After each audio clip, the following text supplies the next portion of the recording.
नमो अरिहन्ताणं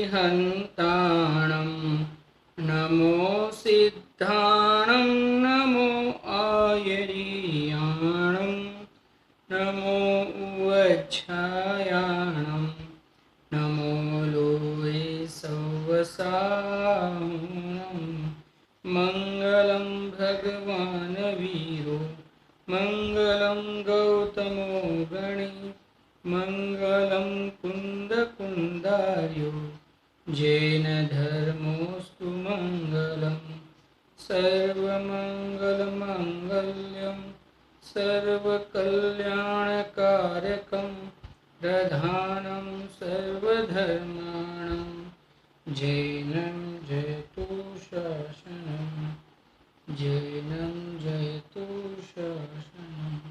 बोलो उत्तरादेव शास्त्र गुरु भगवान की जय।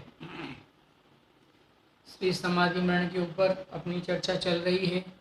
आचार्य श्री संबंधभद्र स्वामी ने जो रत्नकर्ण सावकाचार्य जी के अंदर जो सल्लेखन अधिकार लिखा है उसके अंतर्गत अपनी चर्चा चल रही है। आचार्य देव हमने कल देखा था कि आचार्य देव सल्लेखना की महिमा बता रहे हैं।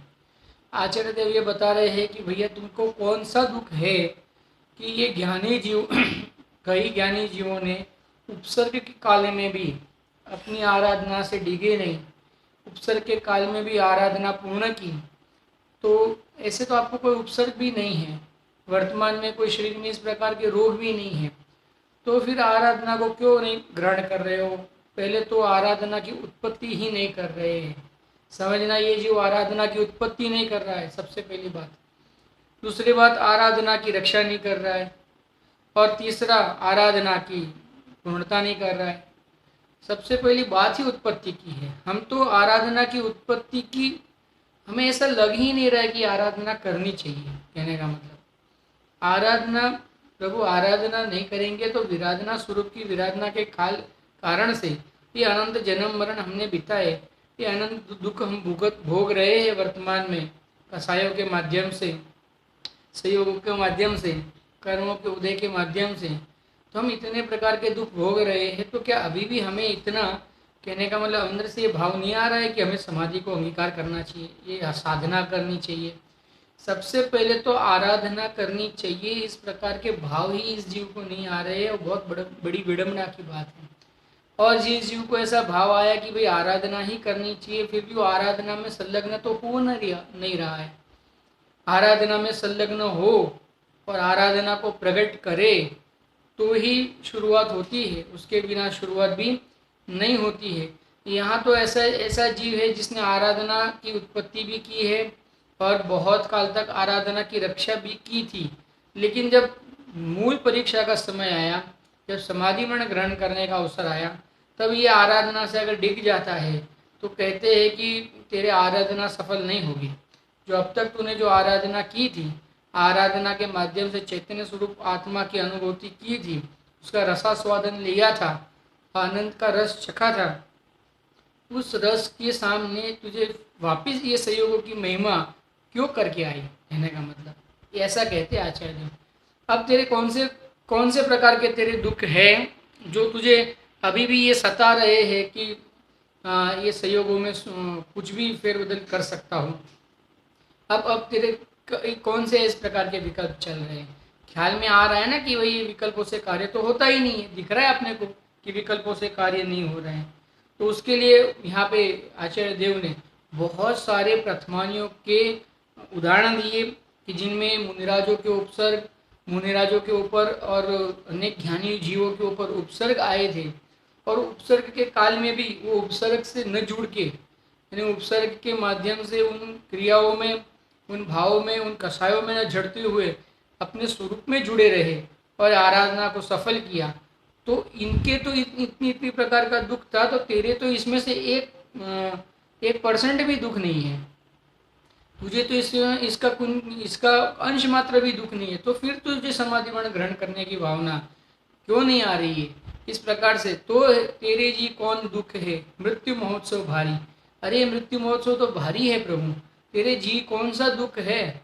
तेरे जी जो दुख है तो तू समझ, तेरा बिगाड़ हो जाएगा, कहने का मतलब ऐसा आचार्य देव कहते हैं। देखो क्या कहते हैं, कल हमने सुकोशल मुनिराज का देखा था, अभी आज सुकुमार मुनिराज का देखा था, अभी आज सुकुशल मुनिराज का देखते हैं। सुकोशल स्वामी मुनिराज, माता का जीव जो व्याघ्री ताकरी भक्षण किया हुआ, उन्मार्ते नाही चिगे, तुम्हारे कहाँ वेदना है। देखो बार बार कहेंगे तुम्हारे कौन सी वेदना है। जो सुकोशल मुनिराज, उनकी माता ने स्वयं ने वाग्नी बन के उनके प्रति इतनी प्रीति थी, तो वाग्नी बन के वो आई, और देखो शरीर के प्रति प्रीति है ना, तो शरीर के प्रति, शरीर को भक्षण करने का भाव आया। आत्मा के प्रति प्रीति होती उस जीव को तो आराधना में भेजता। जो सुकोशल मुनिराज की माता थी, उसको सुकोशल मुनिराज के शरीर के प्रति प्रीति थी। अरे शरीर के प्रति ही प्रीति होती है। आपने, अगर आपने श्री प्रवचन सार जी की 201 नंबर की गाथा पढ़ी होगी, तो वहाँ पे जो जब मुनिराज दीक्षा लेते हैं, तब जब कुटुंब आदि को जब संबोधन करते हैं, तो क्या कहते हैं, हे इस शरीर के माता के आत्मा, माता की शरीर के आत्मा, ऐसा कहते हैं। इस शरीर के माता, इस शरीर की माता, तो माता किसकी होती है, शरीर की। शरीर के साथ संबंध है ना उनका, तो उनको कौन प्रिय है, शरीर की आत्मा। अगर आत्मा प्रिय होता तो आराधना के लिए भेजते थे, लेकिन आराधना के लिए तो नहीं भेजा। वो आराधना में, आराधना करने के लिए नहीं जाए, यही तो भावना थी उनकी पूर्व भौम्य माता की, कि आराधना करने नहीं जाए, मेरे साथ में रहे, मेरा प्रिय बच्चा मेरे साथ में रहे। तो वो जो प्रीति थी वो किसके प्रति प्रीति थी, आत्मा के प्रति प्रीति थी कि वो शरीर के प्रति प्रीति थी।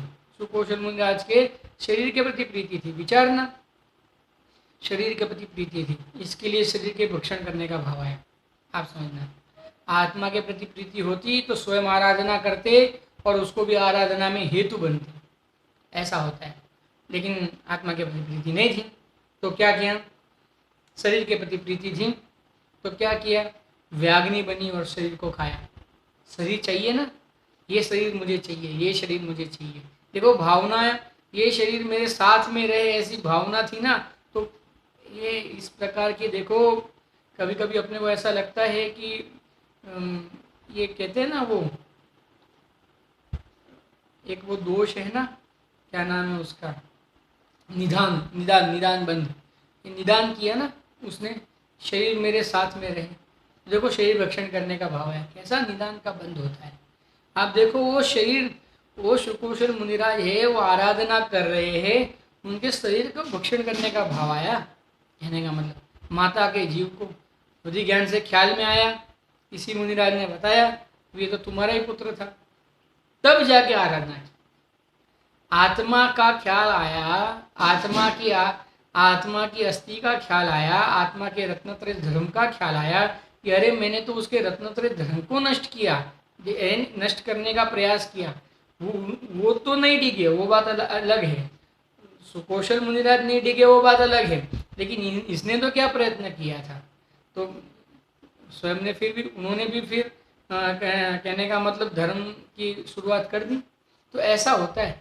देखो कहने का मतलब यहाँ तो आचार्य देव कहते हैं कि सुकुशल मुनिराज को इस प्रकार का उपसर्ग आया था, तुम्हारा तो ऐसा कोई दुख नहीं है, तुम्हारा तो कोई शेर आदि, तुम्हारा तो शरीर फाड़ नहीं रहे हैं, फाड़ रहे हैं क्या तुम्हारा कोई शरीर, तुम्हारे तो ऐसा कोई दुख नहीं है, फिर क्यों तुम आराधना को ग्रहण नहीं कर रहे हो, ऐसा कहते हैं। देखो और क्या कहते हैं, सनत कुमार नाम महामुनि के देह में खाज, ज्वर, काश, शोथ, तीव्र क्षुधा की वेदना तथा वमन, नेत्रशूल, उदर शूलादिक अनेक रोग उपजे। अब देखो मुनिराज होते हुए भी, स्वयं आत्मा की आराधना करते हुए भी पूर्व में इस प्रकार के कोई कर्मों का बंध हुआ होगा, तो उसके निमित्त से बाहर में किस प्रकार का शरीर का सहयोग मिला। शरीर में निरंतर खाज उत्पन्न हो, देखो खुजाते नहीं हो बात अलग है, लेकिन बाहर में उस प्रकार का, शरीर में उस प्रकार का रोग उत्पन्न होता है। ज्वर यानी बुखार, काश खुजली यानी अनेक प्रकार के दाग, कहने का मतलब शोथ, तीव्र क्षुधा की वेदना, ऐसे जीव को कौन भोजन कराएगा।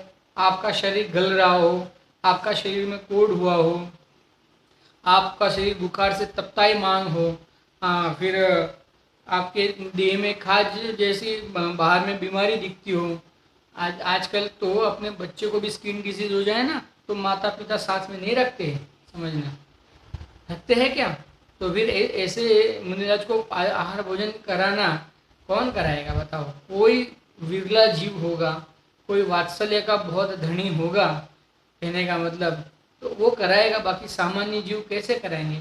सोचना। क्षुधा की वेदना, वमन, नेत्रशूल, देखना उदर शूलादिक अनेक रोग उपजे। आपके ऐसा कोई रोग है क्या? आपके इस प्रकार के रोग है? आपके तो 5 इंद्रिय और 6ठा मन अभी तो मस्त तंदुरुस्त दिख रहे हैं। विषयों का ग्रहण तो बहुत व्यवस्थित हो रहा है। तो उस विषयों का ग्रहण जो हो रहा है ये 5 इंद्रिय के माध्यम से, तो उसमें ये श्रुत का अभ्यास करो ना। नेत्र के माध्यम से श्रुत का अभ्यास करो, कर्ण के माध्यम से श्रुत का अभ्यास सुनो, रसना इंद्रिय के माध्यम से भक्ष का ही विवेक करके भोजन को ग्रहण करो, या तो कहने का मतलब उपवास आदि उणोदर आदि प्रक्रिया के माध्यम से उस रसना इंद्रिय की स्थिति, कहने का मतलब रसना इंद्रिय के बुद्धि का घात करो। रसना इंद्रिय के माध्यम से जो कसाई हो रही है उनका घात करो। और स्पर्श इंद्रिय के माध्यम से अगर कोई क्रिया करनी हो तो पंच महाव्रत आदि क्रिया में ही संलग्न रहो। कहने का मतलब इस प्रकार की क्रियाएं करो ना भैया। 5 इंद्रिय अगर तुम्हारी स्वस्थ है तो उसके माध्यम से तुम रत्नत्रय धर्म की रक्षा करने रूप ही प्रवृत्त हो ना, ये ऐसा कहते हैं। तुम्हारे ऐसा तो कोई दुख नहीं है ना। देखो क्या कहते हैं, 100 वर्ष पर्यंत उनको इस प्रकार का रोग रहा। साम्य भावते भोगी, धैर्य नहीं छोड़ा। कहने का मतलब तुम्हारे क्या वेदना है, तुम्हारे कैसी वेदना है, ऐसा कहते हैं। बहुरी श्रेणिक पुत्र गंगा नदी के नाव में डूब गए परंतु आराधना से नहीं छिगे। देखो श्रेणिक राजा का पुत्र गंगा नदी में डूब गया, नाव में गया था, डूब गया, तो लेकिन आराधना की थी ना। भले ही श्रेणिक राजा, जब पहले श्रेणिक राजा के ऊपर उन्होंने उस प्रकार से दोष लगाए, उनको जेल आदि में डाला, लेकिन जब उनकी माँ ने बताया ना कि बेटा तू तो कचरे के डब्बे में था, पड़ा था, तेरे को वहाँ से उठा के, मैं तो तुमको कचरे के डब्बे में फेंक के आई थी, लेकिन वहाँ से उठा के तुम्हारे पिताजी ये श्रेणिक महाराज तुमको उठा के लाए थे, और इस प्रकार से तुम्हारे से स्नेह था उनका। जब ख्याल में आया तो पिता को छुड़ाने के लिए गए, लेकिन श्रेणिक राजा ने उस काल में आत्महत्या की कथा तो सबको पता है। लेकिन उसके बाद उनको इतना अंदर में दुख हुआ, कहने का मतलब अपने पश्चाताप हुआ कि ये मेरे द्वारा किस प्रकार की कहने का मतलब विराधना हो गई। अब मैं इस प्रकार की विराधना नहीं करके स्वरूप की आराधना में प्रवर्तन ही करूँगा। इस प्रकार के भावों के माध्यम से उन्होंने कहने का मतलब स्वरूप की आराधना शुरू की। लेकिन देखो गंगा नदी पार कर रहे थे और पूर्व कर्म का उदय आना ही था, और नाव डूब गई, उसके माध्यम से वहाँ डूब गए। फिर भी ऐसा सहयोग मिला, फिर भी आराधना से नहीं डिगे। कहने का मतलब आराधना से नहीं चिगे। कहने का मतलब तो तुम्हारे जी कौन सा दुख है? तुम्हारे तो इस प्रकार का दुख नहीं है कि तुम नदी में डूब गए हो, तुम तो आराधना करो। देखो कितनी प्रेरणा देते हैं, प्रेरणा ही प्रेरणा दे रहे। अब यह प्रेरणा का ही प्रसंग है पूरा, यही सुनते जाना है अपने को। अनेक प्रकार के प्रथमानुयोग के हमें आधार देंगे और कहेंगे फिर तुम्हारे कौन से प्रकार का दुख है, विचार तो कर भाई। इनकी इन प्रकार का दुख है। किसी ने पहाड़ से फेंक दिया, किसी ने जल में डुबो दिया, किसी ने मार दिया, किसी के रोग आया, किसी के जंगली पशुओं ने भक्षण किया, किसी को भील आदि ने बिदार दिया। इनके तो इन प्रकार के दुख हुए थे, तुम्हारे कौन सा दुख है? तुम्हारे तो कोई दुख नहीं है, तो तुम तो आराधना करो, ऐसा कहते हैं। बहुरी भद्र बाहु नाम मुनि के तीव्र क्षुधा का रोग उपजा तो अवमूल दर्य नाम तप की प्रतिज्ञा करी, आराधना से नहीं डिगे। देखो आराधना से नहीं डिगे, अवमोदर्य नामक तप किया उन्होंने, लेकिन आराधना से नहीं डिगे। भाई क्षुधा की वेदना, क्षुधा का रोग आया है तो शरीर को आया है ना भैया, आत्मा को कहाँ आया है? तो हमें तो ऐसा कोई सुधार का रोग नहीं सता रहा है, हमें तो वर्तमान में इस प्रकार का रोग नहीं सता रहा है, तो फिर तो हमको आराधना करनी चाहिए कि नहीं करनी चाहिए। देखो और क्या कहते हैं, बहुरी ललित घटादि नामक नामधारी प्रसिद्ध 32 मुनि कौसुम्बी में नदी के प्रवाह में बह गए। देखो नदी के प्रवाह में 32 मुनिराज, बाढ़ आई, बारिश के काल में बाढ़ आई, वो बाढ़ में 32 के 32 मुनिराज बह गए, समझना। तो भी आराधना मरण किया, तो भी आराधना मरण किया, यानी अपने चैतन्य स्वरूप से नहीं डिगे। अरे ये बह गया तो कौन बह गया, आत्मा बह गया कि शरीर बह गया? अरे शरीर बह गया, तो शरीर तो किसी भी प्रकार से जाओ ना, हमने समय सार जी के माध्यम से पढ़ा था ना, ये शरीर तो किसी भी प्रकार से जाओ, तो शरीर तो किसी भी प्रकार से जाओ, लेकिन क्या है, हमें वो शरीर परद्रव्य है, परिग्रह है, उससे मेरा कोई संबंध ही नहीं है, उसको किसी भी प्रकार से जाओ, मेरा कोई संबंध नहीं है। अब क्या है, जाना है तो जाओ, कहने का मतलब। और क्या कहते हैं देखो तो तुम्हारे जी कौन सी वेदना है, बार बार कहेंगे आचार्य, तुम्हारे को कौन सी वेदना है, इस प्रकार के मेरे को तो नहीं दिखती है तुम्हारे को कोई वेदना हो। बहुरी चंपा नगरी में, चंपापुर नगरी में बाह्य गंगा तट विषय धर्मघोष नामक मुनि 1 महीना का उपवास की प्रतिज्ञा करी, तीव्र तुषा वेदना थी, प्राण त्यागे, परंतु आराधना से नहीं छिगे। तो तुम्हारे कहा वेदना है। बताओ मुनिराज, अगर रोग आदि आ जाते हैं, अनेक प्रकार के रोग आदि शरीर में प्रवेश कर जाते हैं, तो कहने का मतलब बड़ी बड़ी प्रतिज्ञाओं के माध्यम से भी स्वरूप से नहीं दिखते, कहने का मतलब। देखो पूर्व जन्म का बैरी देवी अपनी विक्रिया करी, शीत की घोर वेदना करी, व्याप्त किया हो, श्री दत्त नामक मुनि क्लेश रहित हुआ, उत्तमार्थ को सिद्ध किया, तुम्हारे क्या वेदना है। क्या कहते हैं, श्री दत्त नामक मुनि, उनके पूर्व जन्म का कोई बैरी होगा देव, कहने का मतलब पूर्व जन्म में कोई बैर हुआ होगा, यानी इन्होंने तो बैर धारण नहीं किया था, लेकिन इनके माध्यम से कुछ क्रिया हुई होगी, तो जिसके माध्यम से सामने वाले मुनि के इनके प्रति कोई बैर बन गया होगा।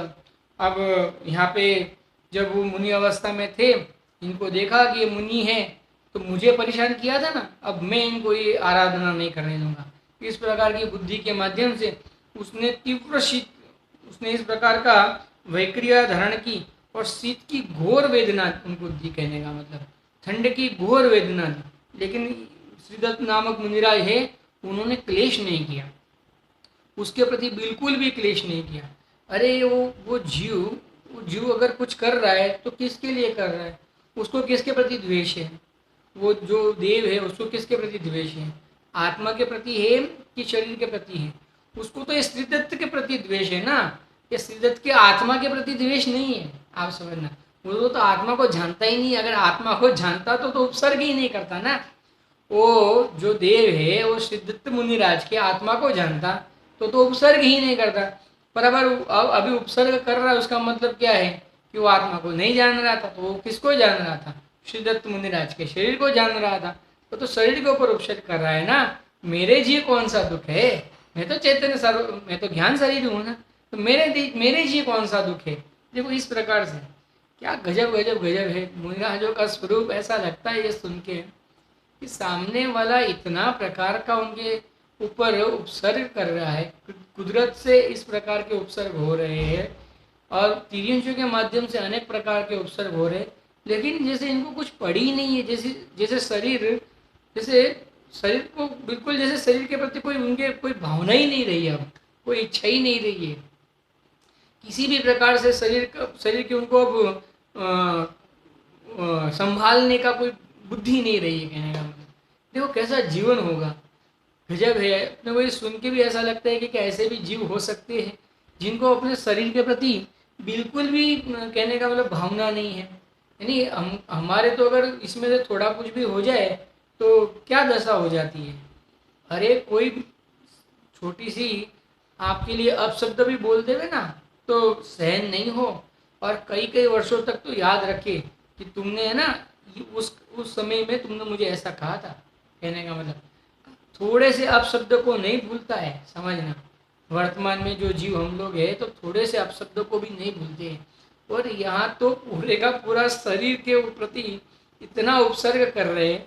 लेकिन क्या क्या मजाल है सामने वाले की कि इन मुनिराजों को स्वरूप से डिगा पाए। गजब है। क्यों नहीं डिगा सकता है? क्योंकि वो शरीर मेरा नहीं है, मैं तो ज्ञान शरीर ही हूँ। इस प्रकार की मुनिराजों को अंदर में इतनी अपने चैतन्य स्वरूप की मस्ती है, समझना। तो वो मस्ती के माध्यम से ये शरीर के प्रति कितनी भी अनेक प्रकार के उपसर्ग आते हैं, इनको कुछ पड़ी ही नहीं है, इनको कुछ पड़ी नहीं है, तो आराधना में मस्त है। अंदर का चैतन्य का रस लेने में इतने कहने का मतलब उत्साहित है, इतने संलग्न है, इतने पुरुषार्थवान है कि बाहर में पूरा शरीर कट जाता है। कोई फेंक देता है, कोई विदाड़ देता है, कोई बुद्धि ही नहीं वहाँ पे। कोई जैसे जैसे हम कहते हैं ना कि उस संबंधी जैसे इनको कोई ध्यान ही नहीं होता, कैसे इस प्रकार के प्रवर्तन करते हैं। जैसे हम कोई जैसे हमें जैसे हम बाहर जाते हैं और दो जन की लड़ाई होती है, समझना। दो सामने किसी दो जीवों की लड़ाई होती है, और उसमें से एक जीव दूसरे जीव का, समझना, देहांत कर देवे, उसको मार देवे, समझना। तो भी हम वहाँ पे लक्ष्य नहीं करते और हम हमारे कार्य में चले जाते हैं। हमने कई बार देखा है ऐसा कि हम वहाँ पे अपना उपयोग बर्बाद नहीं करते। होगा वो दोनों इस प्रकार से लड़ रहे हैं तो होगा एक दूसरे के प्रति द्वेष। और आजकल तो आपको पता ही है कि जैसे गुंडा राज बहुत बढ़ गया है, तो आप कितने कितने को रोकने जाओगे, कितने कितने को बचाने जाओगे? नहीं बचा सकते, नहीं रोक सकते। आप तो अपने क्रिया में लग जाते हो। वैसे ही वहाँ पे वो दो जीव है, तो वो एक दूसरे को बिदार रहे हैं, तो भी हम वहाँ पे उपयोग अपना बर्बाद नहीं करते, और हम तो अपने स्वरूप में कहने वाला अपने क्रिया में मस्त रहते हैं। जैसे वहाँ पे ऐसा है वैसे यहाँ पे भी ऐसा है। यहाँ पे दो कौन है बाहर? एक तो एक शरीर, ये एक, और दूसरा उसको विदारने वाला, बाहर में सहयोग उपसर्ग करने वाला, कुदरत हो या देवकृत हो या तिरिंजकृत हो या मनुष्यकृत हो, समझना, या कुदरती हो, कर्मों के माध्यम से हो, समझना। तो कोई भी प्रकार का वो दूसरा, अब वो दोनों की लड़ाई चल रही है। ये जीव तो अपनी मस्ती में मस्त है, लड़ने दो दोनों को। क्या करना है अपने को क्या करना है? अपने को तो आराधना करनी है। मेरे क्यों? क्योंकि ये शरीर भी मेरे चाहने से रहता नहीं, और वो भी मेरे कहने से मानने वाला नहीं। तो ना ये मान रहा है ना वो मान रहा है। अब दोनों मानने वाले तो ऐसे भी नहीं है। जब दोनों मानने वाले नहीं तो मैं तो अपनी स्वरूप की साधना में मस्त रहूँ ना भैया। क्या कहते हैं, जब बाहर में दो लड़ते हो तो तीसरा आदमी बीच में नहीं पड़ता है। अभी बीच में नहीं पड़ता है, क्योंकि उसको पता है ना ये मेरी बात मानने वाला है ना वो मेरी बात मानने वाला है। जैसे अब अपन देख रहे हैं ना, अभी बीजेपी वाले कांग्रेस के ऊपर आरोप लगाते हैं, कांग्रेस वाले बीजेपी के ऊपर आरोप लगाते हैं, और सामान्य जनता क्या करती है? अरे ये लोग राजनीति कर रहे, इनको लड़ने दो, अपन क्या करो। जैसे अभी आपने देखा होगा इंटरव्यू, तो आपने देखा होगा बीजेपी वाले, कांग्रेस वाले ने बीजेपी के ऊपर आरोप लगाया, बीजेपी वाले ने कांग्रेस के ऊपर आरोप लगाया। तो जो सेना का प्रमुख था ना, उसने क्या कहा मालूम है? वो चैनल वाले को उसने कहा कि भैया अगर आप लोगों को इन लोगों के साथ में चर्चा करानी हो ना, तो हमको मत बुलाओ, हमारा समय बर्बाद मत करो, हमें इन दोनों की बातों में कोई इंटरेस्ट नहीं है। हम तो आपको सेना के माध्यम से वहाँ पे क्या हो रहा है वो बात बताएंगे, और क्या होना चाहिए वो बात बताएंगे।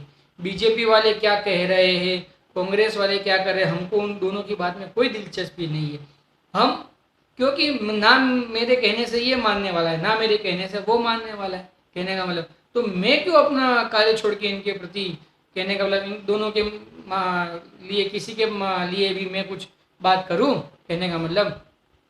तो सेना के प्रमुख ने ऐसा कह दिया, कहने का मतलब क्यों मेरा उपयोग बर्बाद होता है ना इन दोनों की बातों में, मेरा क्यों उपयोग बर्बाद कर रहे हो आप? तो यहाँ भी ऐसा है, यहाँ भी ऐसा है। यहाँ क्या कहते हैं, ये मुनिराज अपने उपयोग को बर्बाद नहीं करते, क्योंकि ये शरीर भी अपनी आज्ञा में नहीं रहता। और वहाँ वो जो उपसर्ग आने वाला है कर्मकृत, वो कर्म हमने जो पूर्व में किए हैं तो उस प्रकार के आने ही वाले हैं, आप समझना। तो उस प्रकार के आने वाले हैं तो आप अब क्या कर सकते हो उसके अंदर, बताओ। तो कहने का मतलब इसलिए ये मुनिराज वहाँ पे अपना उपयोग बर्बाद नहीं करते और क्या करते हैं, स्वरूप की आराधना करते हैं। जिसको जो होना हो वो हो। रोग आके अगर शरीर जीत जाता है रोगों के माध्यम से, कहने का मतलब, तो वो जीते। और अगर रोग जीत जाते हो और शरीर नष्ट हो जाता हो तो वो नष्ट हो जाए। मैं तो अपने चैतन्य स्वरूप से नहीं डिगूंगा, ऐसा। इस प्रकार की आराधना जो जीव करता है, उसके बाहर में किसी भी प्रकार का उपसर्ग आए उसको कोई फर्क नहीं पड़ता। तो तुम्हारे तो ऐसा उपसर्ग भी नहीं है, ऐसा कहते आचार्य देव।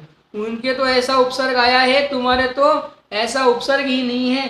तो तुम्हारे जी कौन दुख है मृत्यु महोत्सव भारी, कहने का मतलब, तो तुम्हारे तो ऐसा कोई भी दुख नहीं है। तुम तो मृत्यु महोत्सव को अंगीकार करो।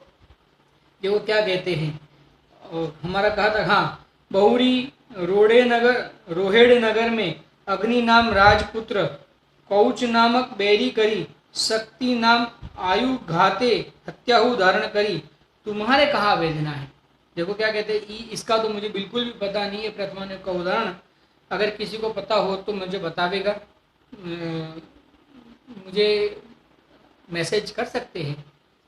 तो क्या कहते हैं, रोड़े नगर में अग्नि नाम राजपुत्र कोच नाम बैरी करी। कोच नामक का बैरी था और उसने उसको किसके प्रति बैर था, अग्नि नाम राजपुत्र के प्रति बैर था। तो उसने क्या किया, वो कोच ने क्या किया, ऐसा शक्ति नामक कोई आयुध शस्त्र के माध्यम से उसका घात किया, उसकी हत्या की। तो भी जो अग्नि नाम का राजपुत्र था वो अपनी आराधना से नहीं डिगे। देखो क्या कहते हैं, तुम्हारे तो ऐसी कोई वेदना नहीं है ना भैया, तो तुम तो आराधना करो। मैं भी बार बार कहूँगा, जितनी देर आचार्य देव कहेंगे उतनी देर मैं भी कहूँगा। किसको, अपने आप को, आपको नहीं। आपको आप आपके लिए समझ लेना, मैं अपने आप को कहूँगा तो मैं भी तो आराधना करूँ। मेरे जी तो ऐसा कोई दुख है ही नहीं, कहने का मतलब। और क्या कहते हैं, देखो, बहुरी काकंदी नाम नगरी विषय अभय घोष नाम मुनि का समस्त अंगकु चंड वेग नाम बेरी छेदिया, पूरा अंग को छेद दिया, कहने का मतलब। तो घोर वेदना में उत्तमार्थ साध्या, ऐसी घोर वेदना में, अरे अगला वाला जीव तुम्हारे शरीर के टुकड़े टुकड़े कर रहा है, समझना किस प्रकार की वेदना होती होगी। यहाँ तो एक सुई चुभ जाए तो सहन नहीं होती है, वो तो तुम्हारे टुकड़े टुकड़े कर रहा है। वो सामने कौन, अभय घोष नामक मुनिराज के टुकड़े टुकड़े कर रहा है। कौन कर रहा है, चंडवेग नाम का बैरी, चंडवेग नाम का बैरी उनके शरीर के टुकड़े टुकड़े कर रहा है। देखो क्या गजब होगा। मुनिराज शांत स्वभावी, अपनी चैतन्य स्वरूप की अस्थि में मस्त, ना किसी जीव की हिंसा में संलग्न होते हैं। पाप तो उनके मन में भी नहीं होता है। ऐसे जीव के भी बैरी कोई होते हैं, कहने का मतलब ये ऐसा लगता है कभी कभी कि ऐसे भी जीव के बैरी कैसे हो सकते हैं। लेकिन क्या करें, पूर्व में इस प्रकार का कोई उनसे गलती हो गई होगी, कोई कर्म का बंधन इस प्रकार से हो गया होगा, उसका उदय आया है तो आया है, तो अब उस प्रकार से सहयोग मिलने ही वाले हैं, उसका कुछ नहीं कर सकते हैं। तो सहयोग मिलने वाले हैं ना, सहयोग कहाँ मिलते हैं, सहयोग में मिलते हैं। आत्मा में तो कुछ नहीं मिलता, आत्मा में तो आनंद गुण है, वो आत्मा की आनंद में मस्ती में मस्त है। सहयोग में है, आत्मा आत्मा में है, आत्मा सहयोग में नहीं, सहयोग आत्मा में नहीं। मैं तो आत्मा, क्या गजब है। मुनिराज का जीवन ही कोई अलौकिक है। मुनिराजों का जीवन सुन के अंदर में इतना हर्ष होता रहता है, कितना क्या गजब जीवन है। जैसे किसी के प्रति कोई भावना ही नहीं बची है, कहने का मतलब। जैसे किसी जीव यानी शरीर आदि और कसायों का संसार में कोई भाव ही नहीं बचा, ऐसा नहीं लगता। जैसे मेरे को तो शब्द भी नहीं मिल रहे बोलने के लिए, इतना अद्भुत अचिंत्य स्वरूप होता है मुनिराजों का। लेकिन फिर भी ऐसे मुनिराजों को भी देखो, चंडवेग नाम का बैरी पूरा शरीर को बेदा छेदा, कहने लगा टुकड़े टुकड़े किए उसके, तो भी आराधना से नहीं डिगे। कितनी वेदना होती होगी, ये अपने शरीर के टुकड़े टुकड़े करे, कितनी वेदना होती होगी, फिर भी आराधना से नहीं डिगे। मैंने कल भी उदाहरण दिया था, वो कुत्ते ने वो कबूतर को नोच नोच के खाया, कहने का मतलब। आप सोचो, वो कबूतर जो है, कबूतर का जीव, वो शरीर ये शरीर मेरा है ऐसी बुद्धि तो है, उसको कितनी वेदना हुई होगी। एक तो शरीर की वेदना तो होती ही है, साथ में ये मैं मर जाऊंगा, मैं मर जाऊंगा, मैं मर जाऊंगा, प्रत्येक समय आर्त ध्यान आर्त ध्यान आर्त ध्यान, समझना। कहा जाएगा कहा जाएगा बाद में वहाँ से मर के तिरंज ही होगा कहने का मतलब नरक और तिरंज गति में जाएगा आर्त ध्यान करके। क्या गजब है बेचारे। देखो क्या कहते हैं, विद्युतचर नामक चोर डास और मच्छरनी करी भक्षण किया हुआ हूँ, संकलेश रहित मरण थे उत्तमार साधा। ये तो और गजब है। कभी ऐसा सुना है कि मच्छर ने आपको कहने का मतलब मार दिया हो? यह विद्युत चर नामक चोर, उसको किसने मारा? डांस और मच्छर ने। बहुत सारे मच्छर जमा हो गए होंगे और डांस जमा हो गए होंगे और वो खून चूसते गए चूसते गए चूसते गए, यहाँ इनका मरण हो गया। फिर भी कैसी वेदना होती होगी ये सब है। यहाँ तो एक मच्छर थोड़ा सा खून चूस लेता है तो हम उस मच्छर को जिंदा नहीं रहे, पूरी मच्छर की जाति समाप्त हो जाए, इस प्रकार से हम तो जीवन जीते हैं। और यहाँ तो देखो आप क्या कहते हैं, इनका जीवन चले गया तो भी आराधना से नहीं डिगे। अजब गजब है भैया। स्वरूप क्या है? धर्म का स्वरूप तो कोई अद्भुत है, धर्म का स्वरूप कोई अद्भुत है। हम उस स्वरूप के कहने का मतलब ऐसा लगता है कभी कभी हम इनके सामने हम बूंद भी नहीं है। वो तो समुंदर है और हम बूंद भी नहीं है, कहने का मतलब। देखो क्या कहते हैं, उत्तमार साध्या, तुम्हारे ऐसी क्या वेदना है?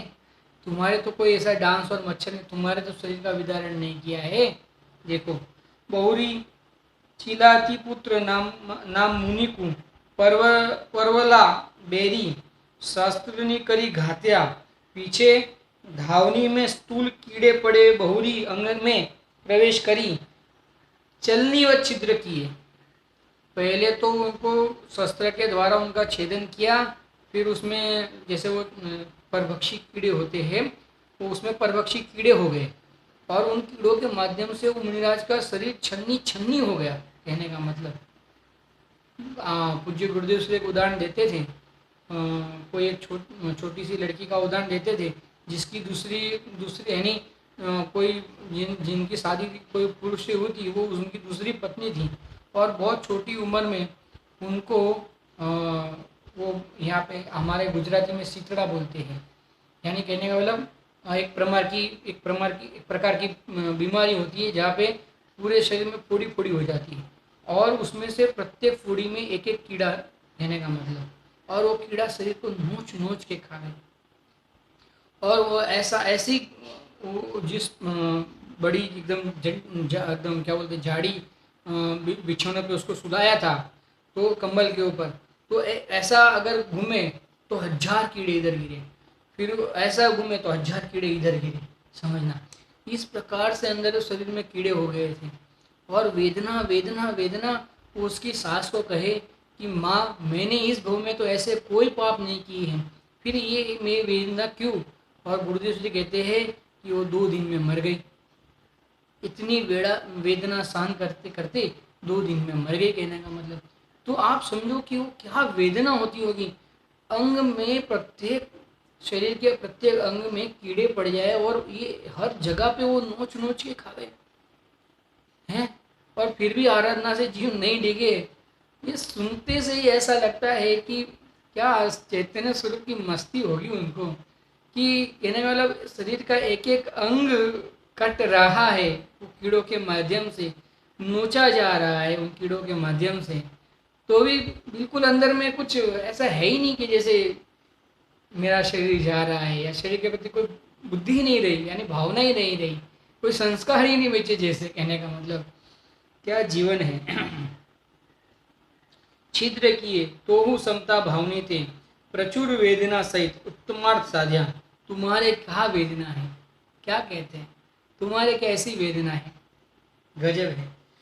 बहुरी दंड नामक मुनि यमुना वक्र पूर्वला बेरी वाणनी करी वेद्या, ताकि घोर वेदना होते हूँ संभाव नीते आराधना को प्राप्त भया। तुम्हारे कहा ऐसा है? सब देखते जाओ। बहुरी कुंभ कारक कट नामक नगर में अभिनंदन आदि 500 मुनि घाणी में पेले गए। 500 मुनिराजों को घाणी में पेल दिया। अभिनंदन आदि। विचार करना। घाणी तो आपको पता ही होगा, जो जिसमें से तेल निकालते वो घाणी बोलते हैं। जिसके अंदर तल आदि को पीस के जिसके माध्यम से उसमें से तेल निकाला जाता है उसको घाणी बोलते हैं। वो घाणी में पेल दिए गए। जैसे तल को पेलते हैं, सिंह को पेलते हैं, वैसे मुनिराजों को पेल दिया। विचारना। अरे यहाँ तो क्या कहे, एक उंगली अगर वो दरवाजे के बीच में आ जाए ना, और वो भी दरवाजा जोर से बंद नहीं हो, बहुत धीरे से हो, तो भी वो यहाँ पे ग्रीन ग्रीन हो जाता है, आपने देखा होगा। और कई दिनों तक वहाँ पे ऐसा दर्द करता है, और वो उंगली को बचा के रखता है, कहने का मतलब कि वहाँ कुछ टच नहीं हो।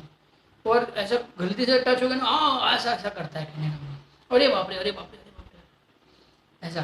तो एक उंगली कहने का मतलब दब जाती है तो वो वेदना सहन नहीं होती। यहाँ तो पूरा का पूरा शरीर को घानी में पेल दिया। तुम्हारे तो ऐसी वेदना नहीं है ना। बार बार कहते आचार्य जी, तुम्हारे तो ऐसी वेदना नहीं है ना, तो तुम क्यों समाधि मरण अंगीकार नहीं करते हो भैया? तुम्हारे तो ऐसी कोई वेदना नहीं है ना प्रभु। देखो क्या कहते हैं। बहुरी कुंभकारकट नाम नगर में, कुंभकारकट नाम नगर में, हाँ, अभिनंदन आदि 500 मुनिराजों को घानी में पेल दिया। तब भी उन्होंने समता भाव से स्मरण किया। तुम्हारे तो ऐसी कोई, कहने का मतलब, वेदना नहीं है, तो तुम क्या करो, समाधि मन को विकार करो। और देखो क्या कहते हैं। चाणक्य नाम मुनि को घायनी ते घर में सुबंध नाम बैरी अग्नि लगाए दग्ध किए, परंतु प्रयोग गमन संन्यास थे नाही डरे। अरे वो चाणक्य नाम मुनि को जो गौशाला होती है ना, गौशाला में क्या होता है, सूखा घास होता है। वो हरा घास भी होता है, सूखा घास भी होता है। वो गाय को चारे के लिए डालते हैं। अधिकांश तो सूखा घास डालते हैं, बहुत कम हरा घास डालते हैं, समझना। उसको गाय के क्या बोलते हैं, गाय का जो तबेला होता है ना, उसके अंदर उनको बंद कर दिया, और क्या किया, आग लगा दी, उस घर को आग लगा दी, समझना। तो भी प्रायः गमन रूप, ये पंडित मरण है, प्रायः गमन पंडित मरण के अंतर्गत आता है प्रायः गमन। तो भी प्रायः गमन रूप मरण को अंगीकार किया, और संन्यास मरण ते नाही डिगे। तुम्हारे क्या वेदना है, तुम्हारे क्या ऐसी वेदना है, ऐसा कहते हैं। देखो अब अंतिम उदाहरण देते हैं, इसके बाद और वापिस अपने को प्रेरित करते हैं। प्रेरणा ही है, अब प्रेरणा ही है। अब मनुष्य गति संबंधी, तिर्यंज गति संबंधी आदि दुखों को बताकर भी प्रेरित ही करने वाले हैं। आगे पूरी प्रेरणादायक बात ही करने वाले हैं। तुम्हारे इसमें से कोई भी दुख हो तो बताओ। तुम्हारे इस प्रकार का कोई दुख नहीं है तो तुम आराधना करो, अपनी आराधना को मत बिगाड़ो, आराधना की उत्पत्ति करो, उसकी रक्षा करो और उसको बढ़ाओ, तुम इससे मत डिगो, ऐसा कहते हैं। कितनी करुणा होगी आचार्य देव को, आचार्य समंतभद्र स्वामी को कितनी करुणा है। हमें अनेक प्रकार के माध्यम से यहाँ डरा नहीं रहे कि इस प्रकार की वेदना उनको हुई, तुम्हारे भी होगी, ऐसा डरा नहीं रहे। यहाँ ये बता रहे कि इनको इतनी वेदना थी फिर भी स्वरूप में रहे, कहने का मतलब। तो तुम्हारे ऐसी वेदना नहीं है अभी वर्तमान में, तो तुम अभी आराधना शुरू कर दो। तो अगर इस कारण, अगर ऐसी वेदना का काल आ भी जावे तो क्या होगा, उस समय डिगोगे नहीं, बात ये है। तुम आराधना से डिगोगे नहीं, बात ये है। इतने, कहने का मतलब, अपने प्रति इनको कितनी करुणा भाव है। आचार्य तो वास्तव में कहे तो करुणा के धनी होते हैं। अनेक प्रकार से इस जीव के बस आराधना हो, एक भी प्रकार से विराधना ना हो, यही इनकी भावना होती है। मुनिराजों की भावना क्या होती है, मुनिराजों की ये भावना होती है कि प्रत्येक जीव आराधना में लगे, और प्रत्येक जीव सर्व प्रकार से आराधना में ही लगे, किसी भी प्रकार से विराधना में न लगे। उनकी भावना होती है ये ज्ञानी जीवों की भावना, मुनिराजों की ऐसी भावना होती है। देखो अब अंतिम उदाहरण देते हैं। कुलाल नाम ग्राम बहिर्भागी विषय, वृषभसेन नाम मुनि संग सहित कु, रिष्टाभ नाम बेरी अग्नि लगाई दग्ध की है। अग्नि लगा दी, शरीर ही जला दिया, जिंदा शरीर जला दिया। समझ में आता है जिंदा शरीर जलाना किसे कहते हैं? जैसे अभी बीच में वीडियो आया था, आपने देखा होगा, तो जिंदा सर्प आदि को, ये चीन के लोग जिंदा सर्प आदि को जिंदा जला देते हैं खाने के लिए। अब वो आप वो उस वीडियो को देखोगे तो आपको आपको ऐसा आपके शरीर के रोम रोम खड़े हो जाएंगे। वो सर्प ऐसा छटपटा रहा है अंदर कि वो हम देख भी नहीं पाए, इस प्रकार से अंदर छटपटा रहा है। और वो बिना निर्दयी होके, कहना है वो जीव निर्दयी होके उसको जैसे भून रहा है, कहने वाला वो जिंदा जीव को भून रहा है। अरे कई हमने ऐसे वीडियो भी अपन ने देखे हैं कि वो सुअर को, जो सुअर आता है ना, सुअर को, जिंदा सुअर को शरीर में से वो क्या बोलते हैं, वो सुए एकदम बड़ा वो सलिया, लोहे का सलिया, वो पूरा शरीर में से ऐसा आर पार कर देते हैं उसके शरीर में से, और उसको जिंदा जला के उसको भून देते। अरे इस प्रकार की वेदना कितनी भयंकर वेदना होती होगी, आप समझो। जिंदा शरीर को जला देते हैं कि किस प्रकार की वेदना होती होगी। तो कहते हैं तुम्हें तो ऐसी वेदना नहीं है ना वर्तमान में, तो तुम तो आराधना करो भाई, आराधना करो भाई, आराधना करो। बस एक ही बात है कि प्रत्येक जीव आराधना में लगे। ये हमारे माध्यम से जितनी भी विराधना हो रही है, हम सर्व प्रकार की विराधनाओं से बचे और एन केन प्रकार से आराधनाओं में लगे। बस एक ही बात है भाई। देखो क्या कहते हैं, ऋषभसेन नामक मुनि को जिंदा जला दिया। आप समझना क्या कहते हैं, अग्नि अग्नि लगाए दग्ध किए, जला दिया। ते परम वितराग आराधना को प्राप्त भये, तुम्हारे क्या वेदना है। बार बार कहते तुम्हारे तो इस प्रकार की कोई वेदना नहीं है ना प्रभु, तो तुम तो स्वरूप की आराधना करो ना भाई। ऐसा हो आराधना का धारक हो, क्या कहते हैं देखो, हो हे प्रभु। वो यानी एक कहने का मतलब अपने प्रति एक सम्मानवाचक शब्द है कि हे जीव, हे पुरुष, हे कहने वाला हे जिननाथ, हाँ आराधना का धारक हो, अब तो तू आराधना कर। कहने का मतलब क्या गजब है। अरे इतना तूने सुना कि इन प्रकार की वेदनाओं के काल में भी ये सब जीव आराधना से नहीं डिगे, तब तू इतना सुन रहा है, तो अब तो आराधना कर प्रभु। देख तो सही कि इतनी कठिन अवस्थाओं के काल में भी इन्होंने आराधना की, और कहने का मतलब इन अवस्थाओं में आराधना कर सकते हैं। दूसरी बात, एक तो इन्होंने आराधना की, उसका अर्थ कि आराधना कर सकते हैं। ये ऐसी कोई भी अवस्था तुम्हें आराधना से डिगाने में समर्थ नहीं है, अगर तुम नहीं डिगते हो। तुम स्वयं अगर डिगते नहीं हो तो ऐसी कोई भी अवस्था तुम्हारे डिगाने में समर्थ नहीं है। बाहर की कोई भी अवस्था तुम्हारे को अपने चैतन्य स्वरूप से की आराधना से डिगाने में समर्थ नहीं है। कब शरण समर्थ नहीं है, तुम अगर नहीं डिगते हो। तुम अगर स्वयं डिग जाते हो तो वो तुम्हारे किस प्रकार से रक्षा करें, वो तो आना ही है। और वर्तमान में तो समझो उस काल में तो उनको ऐसा था, पर वर्तमान में तो तुम्हें ऐसा है ही नहीं, कहने का मतलब। तो तुम आराधना करो, हे आराधना का आराधक हो आराधना का आराधक हो प्रभु, तू आराधना का आराधक बन। ऐसा कहते हमें कहने वाला हमें प्रेरित करते हैं, हमें पुरुषार्थवाद बनाने के लिए कहते हैं कि भाई तू आराधना का आराधन कर। क्या कहते हैं बोलो, हृदय में चिंतन करो। हृदय में चिंतन करो यानी श्रद्धा, ज्ञान श्रद्धा में चिंतन करो। क्या करें क्या चिंतन करें। ऐते मुनि असहाय एकाकी इलाज प्रतिकार रहित वैयावृत रहित हूँ, परम धैर्य धारण करी कायरता रहित संभावनीते घोर उपसर्ग सहित आराधना साधी, यह तुम्हारे का उपसर्ग है। देखो क्या कहते हैं, इन मुनिराजों को प्रतिकार भी नहीं किया और इनके कोई वयावृत करने वाला भी नहीं वहाँ, कहने का मतलब तो भी परम धैर्य को धारण किया, समझना। और परम धैर्य को धारण करी आराधना की। इन्होंने तो इतने उपसर्ग के काल में भी आराधना की जहाँ कोई उनका उपसर्ग दूर करने वाला नहीं, कोई बचाने वाला नहीं, कोई उनके वयावृत करने वाला नहीं, कहने का मतलब। और क्या कहते हैं देखो, वो स्वयं भी कोई प्रतिकार नहीं करे। कोई उन्होंने गाली में पेल दिया तो भाई तू मुझे क्यों गाली में पेल रहा है, मेरी क्या गलती, कुछ नहीं। कोई प्रतिकार भी नहीं। क्यों प्रतिकार नहीं?